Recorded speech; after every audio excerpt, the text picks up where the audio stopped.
ہوں گے۔ تجزیہ کاروں کے مطابق اگر یہ بات چیت کامیاب رہی تو خطے میں استحکام کا نیا باب کھل سکتا ہے۔ شمالی وزیرستان میں خودکش حملہ، 7 پاکستانی فوجی شہید۔ خیبر پختونخوا کے علاقے میر علی میں فوجی کیمپ پر خودکش گاڑی کے ذریعے ہونے والے دھماکے میں 7 پاکستانی فوجی شہید ہو گئے۔ سیکیورٹی ذرائع کے مطابق حملہ آور نے بارود سے بھری گاڑی کیمپ کی دیوار سے ٹکرا دی، جس کے نتیجے میں زوردار دھماکہ ہوا۔ ابتدائی تحقیقات کے مطابق حملہ سرحد پار موجود دہشت گرد گروپوں کی جانب سے کیا گیا۔ پاکستانی فوج نے علاقے کو گھیرے میں لے کر سرچ آپریشن شروع کر دیا۔ وزیراعظم نے شہداء کے اہل خانہ سے تعزیت کرتے ہوئے کہا کہ دہشت گردی کے خلاف کارروائیاں مزید تیز کی جائیں گی۔ پاک افغان سرحد پر جھڑپیں شدت اختیار کر گئیں۔ چمن اور سپن بولدک کے درمیان پاک افغان سرحد پر گزشتہ 48 گھنٹوں سے شدید فائرنگ کا تبادلہ جاری ہے۔ مقامی ذرائع کے مطابق دونوں طرف کے سیکیورٹی اہلکار اور شہری ہلاک ہوئے ہیں، جبکہ درجنوں زخمی ہسپتال میں زیر علاج ہیں۔ فائرنگ کے باعث بارڈر کراسنگ بند کر دی گئی ہے اور عوام کو محفوظ مقامات پر منتقل کیا جا رہا ہے۔ افغان طالبان نے الزام لگایا کہ پاکستان نے پہلے حملہ کیا، جبکہ پاکستان کا کہنا ہے کہ فائرنگ افغانستان کی جانب سے شروع ہوئی۔ اقوام متحدہ نے فریقین سے تحمل اور مذاکرات کی اپیل کی ہے۔ پاکستان نے افغان سرحد بند کر دی۔ فائرنگ کے بعد سخت حفاظتی اقدامات۔ چمن اور تورخم بارڈر پر شدید فائرنگ کے تبادلے کے بعد پاکستان نے افغانستان سے ملحقہ سرحدوں کو عارضی طور پر بند کر دیا۔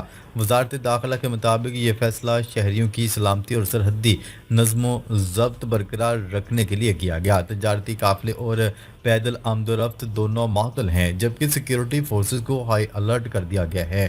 افغان حکام نے سرحد بندش پر تشویش کا اظہار کرتے ہوئے رابطہ بحال کرنے کی خواہش ظاہر کی ہے۔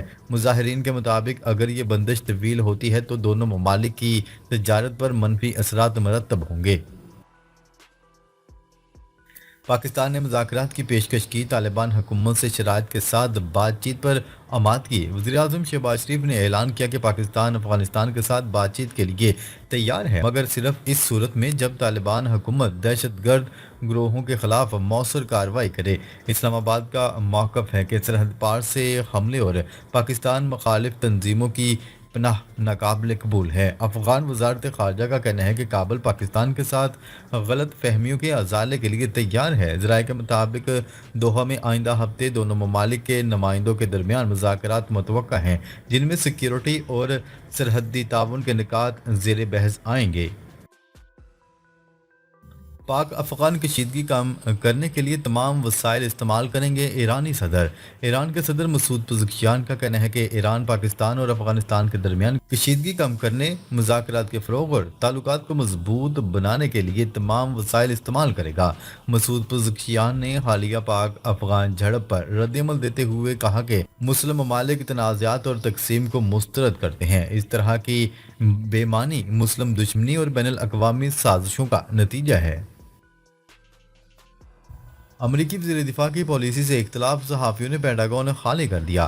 درجنوں صحافیوں نے امریکی وزیر دفاع کی نئی میڈیا پالیسی پر عمل کرنے سے انکار کرتے ہوئے امریکی محکمہ دفاع پینٹاگون میں اپنے دفاتر خالی کر دیے۔ اس تاریخی واک آؤٹ کی وجہ سے نئی میڈیا پالیسی ہے، جس کے تحت میڈیا کو حساس مواد شائع نہ کرنے کا حلف نامہ دینے کا پابند کیا گیا تھا۔ پاک بحریہ کے سربراہ ایڈمرل نوید اشرف نے امریکہ کے سرکاری دورے کے دوران اعلیٰ دفاعی و سول حکام سے ملاقاتیں کی۔ پاک فوج کے شعبہ تعلقات عامہ ISPR کے مطابق سربراہ پاک بحریہ ایڈمرل نوید اشرف نے اعلیٰ بحری اور سول قیادت سے ملاقاتیں کی۔ انہوں نے امریکی deputy chief of naval operations اور کوسٹ گارڈ کے وائس کمانڈر سے علیحدہ ملاقاتیں کی، جن میں پیشہ ورانہ تعاون، علاقائی سلامتی کی صورتحال، میری ٹائم ٹریننگ اور دونوں ممالک کے درمیان دفاعی روابط کو مزید مضبوط بنانے پر تبادلہ خیال کیا۔ پھیپھڑوں کی سوزش، نتنیاہو کی اپنی عدالتی سماعت جلد ختم کرنے کی درخواست۔ وزیر اعظم نتنیاہو کی سانس کی نالی میں سوزش کی تشخیص ہوئی ہے اور ڈاکٹروں نے انہیں آرام کرنے کا مشورہ دیا ہے۔ یہ بات وزیر اعظم کے دفتر نے جمعرات کے روز بتائی۔ نتنیاہو نے تل ابیب کی ضلعی عدالت میں اپنے خلاف جاری بدعنوانی کے مقدمے کی سماعت کے دوران کھانسی اور زکام کی شکایت کی، جہاں ان سے جرح کی جا رہی تھی۔ انہوں نے اپنی صحت کی خرابی کے باعث سماعت جلد ختم کرنے کی درخواست کی، جسے ججوں نے منظور کر لیا۔ ترکیہ نے ماہرین کی ٹیم کو غزہ بھیج دیا۔ ترک ماہرین غزہ میں اسرائیلی مقویوں کی لاشوں کی تلاش میں حماس کی مدد کریں گے۔ ترک وزارت دفاع نے تصدیق کی ہے کہ غزہ پٹی میں 81 امدادی ماہرین بھیج دیے گئے ہیں جو اسرائیلی مقویوں کی باقیات کو تلاش کرنے میں معاونت کریں گے۔ ناظرین، اب تک کے لیے اتنا ہی۔ مزید خبریں لے کر بہت جلد آپ کی خدمت میں حاضر ہوں گے۔ تب تک کے لیے اپنا خیال رکھیے گا۔ اللہ نگہبان۔